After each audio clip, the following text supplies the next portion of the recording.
Happy new year. আসলে আমরা ওইভাবে কোনো কিছুই করি না, আমরা ম্যাচ বাই ম্যাচ খেলবো, এটাই আমাদের চিন্তা ভাবনা।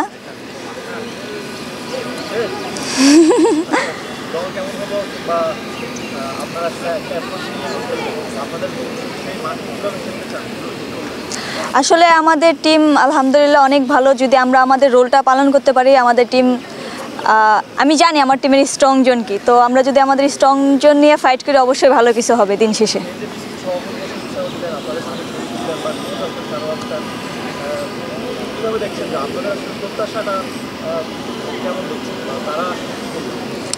ওনারা আমাদের বলছে আমাদের খেলাটাই খেলার জন্য, ওনারা আমাদের কোনো প্রেশার দেয় না, ওনারা আসছে, আমরা অনেক বেশি হ্যাপি, আমার টিমমেটরাও বেশি হ্যাপি।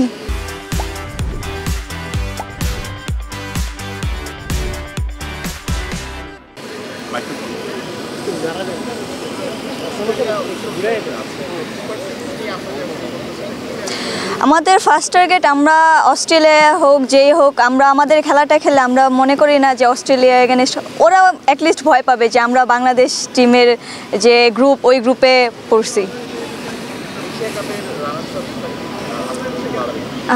হ্যাঁ, আমাদের যেহেতু আমরা মালয়েশিয়ায় গিয়েছিলাম, তো ওই দিক থেকে আমাদের একটু বেনিফিট দিবে।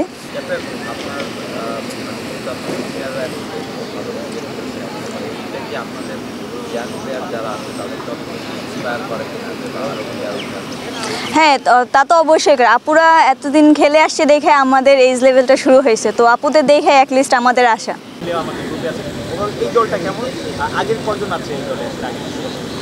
এই দলের 3 জন আছে আমাদের টিম। আমার ফিল্ডিং বোলিং এগুলো মোটামুটি আমি বলবো যে টপ গ্রেডে ধরতে পারেন। ব্যাটিংটা এখনও আমরা ভালো ব্যাটিং করে, কিন্তু এক্সপিরিয়েন্স কম, ম্যাচ খেলার T20 খেলার এক্সপিরিয়েন্স কম, সেই হিসাবে আমি বলবো যে ব্যাটিংটাকে একটু করে রাখছি। তারপরেও আমরা লাস্ট 2 মাস ধরে প্র্যাকটিস করে একটা অবস্থায় টিমকে নিতে পেরেছি।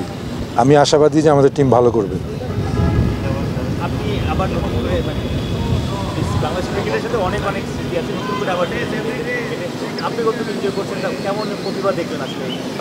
অবশ্যই এনজয় করছি, এবং এখানে ইমপ্রুভ করার অনেক জায়গা আছে, যেটা হয়তো ছেলেদের টিমে নাই। মেয়েদের টিমে ইমপ্রুভ করার অনেক জায়গা আছে, মেয়েরাও তাদের শতভাগ দিয়ে প্র্যাকটিস করছে। সেই হিসাবে আমি বলবো যে আমি পুরোপুরি এনজয় করছি, তারা ইমপ্রুভ করছে, এটা দেখছি চোখের সামনে, আমি খুব এনজয় করছি।